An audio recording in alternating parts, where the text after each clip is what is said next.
খালাতো ভাইয়ের সাথে চলে গেলাম বাজারে কিছু কেনাকাটা এবং ভরপুর খাওয়া দাওয়া। আসসালামু আলাইকুম everyone, welcome my Facebook page. আশা করি সবাই ভালো আছেন। তো অনেকদিন যাবত ভিডিও না ছাড়ার কারণে তো আমি ভাবলাম আজকে একটা ভিডিও করি। তো এখন আমরা বর্তমান যাচ্ছি আমি, আমার খালাতো ভাই এবং মামাতো ভাই কিছু কেনাকাটার জন্য। কেনাকাটা বলতে গেলে কি, একটা ছোট পাঞ্জাবি এবং আমার মামাতো ভাইয়ের জন্য একটা পায়জামা, আর আমরা কিছু খাওয়া দাওয়া করতে যাচ্ছি। আসলে কেনাকাটা বলতে গেলে আমার মামাতো বোনের বিয়ে, আর অনেকদিন যাবত আমি ফোন বাদে চলতেছিলাম, আর ফোন না থাকার কারণে আমি ভিডিও ছাড়তে পারি নাই, অ্যাক্টিভও হইতে পারি নাই। তো যাই হোক, এখন ফোন আছে, অবশ্যই ভিডিও নতুন নতুন ভিডিও পাবেন এবং সবাই সাপোর্ট করবেন। মূলত গিয়েছিলাম আমার মামাতো বোনের বিয়ে খাইতে, তাই ভাবলাম খালাতো ভাইয়ের সাথে একটু ঘুরে আসি এবং খাওয়া দাওয়া করে আসি। খালাতো ভাই বরঞ্চ আমাদের বড়ই, খালাতো ভাই চাকরি করে, তাকে বললাম ভাই আমার কিছু খাওয়াবা, তো যেই বলা সেই কাজ। তো এরপর আমরা বাইকটা বের করে আমরা চলে আসলাম লালপুর বাজারে। তো এবার আমরা যাবো নিচের দিকে, কারণ নিচের দিকে আমাদের জিনিসপাতি কিনতে হবে। তো এরপরে চলে আসলাম আমরা এরপর যেখানে আমরা যেই দোকানটাতে যাচ্ছি সেটা হচ্ছে আমার ভাইয়েরই পরিচিত দোকান, কারণ আমার যেই দোকানটা আছে তার উপরে আমার ভাইয়ের আগে দোকান ছিল। আমার ভাই একজন চাকরি করতো একটা মার্কেটে। তো এরপরে ওনার সাথে কথাবার্তা বলে তার সাথে একটু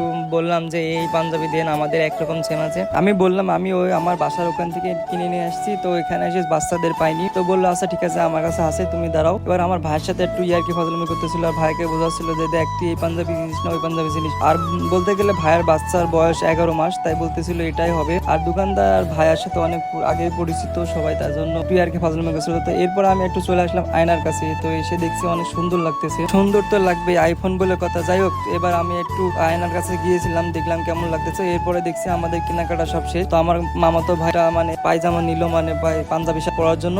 এরপরে আমাদের দোকানদার বলতেছিল চা খায় যাও ভাই। আমি বলছি না সমস্যা নেই, এই দিন আসলে খাবো। তো আছে ঠিক আছে, আবার আইসো। তো এরপর আমি রিমন চলে আসলাম রাস্তার কাছে, বাইক যেখানে রাখছিলাম। তো ভাইক বলছিলাম ভাই তুমি কিছু খাওয়া না? তো বলছে আচ্ছা চল ওখানে যে হালিম নাহলে চটপটি খাই। আমি বলছি আচ্ছা ঠিক আছে চলো। তো এবার বলছিল দেখি ক্যামেরাটা কেন। আমি বললাম এই যে দেখো ক্যামেরা কি অবস্থা। বলছে ভালোই তো ক্যামেরা, সুন্দর ক্যামেরা। আমি বলছি সুন্দর বলেই তো কথা, এত টাকা দিয়ে ফোন কিনলাম, সুন্দর না চলবে? তো এরপরে চলে আসলাম আমরা বাজারের উপরে, এসে দেখছি একটা চটপটির দোকান। তো ওখানে অনেক সুন্দর সুন্দর চটপটি আছে, চটপটি আছে, হালিম আছে, আরো অনেক কিছুই আছে। তো ফুচকা আছে। তাই ভাই বললো কি খাবে? আমি বললাম চটপটি লাও। তো এরপর আমরা চটপটি অর্ডার দিয়ে দিলাম 3টা। আমরা নিয়েছিলাম ফুল, আমরা 60 টাকা দামের ফুল বাটি নিয়েছিলাম। কিছুক্ষণ অপেক্ষা করতে করতে দেখি চলে আসলো আমাদের কাঙ্ক্ষিত চটপটি। তো চটপটি আমি ভাইকে বললাম যে একটু রিমন আমাদের ক্যামেরা দিকে ধর, সবাইকে দেখাই যে আমরা। রিমন আবার বলতেছে আমার দিকে একটু ধর, আমি একটু দেখাই কি খাতেছি। তো এবার আমি আবার বললাম আচ্ছা তারা থাকতে। এবার ভাইক দেখাইলাম, এরপর আমরা একটু খাইতেছিলাম। আমি আর রিমনে বললাম রিমন ক্যামেরাটা ধর, আমি একটু খাই, গরম যখন আছে তো অবশ্যই একটু দেখাই মা। তো আমি এবার একটু রিমনের ক্যামেরাটা দিয়ে দিলাম। চটপটিটা ট্রাই করতে হলে আপনাদের আসবে সর্দি টু লালপুরের যে রাস্তা,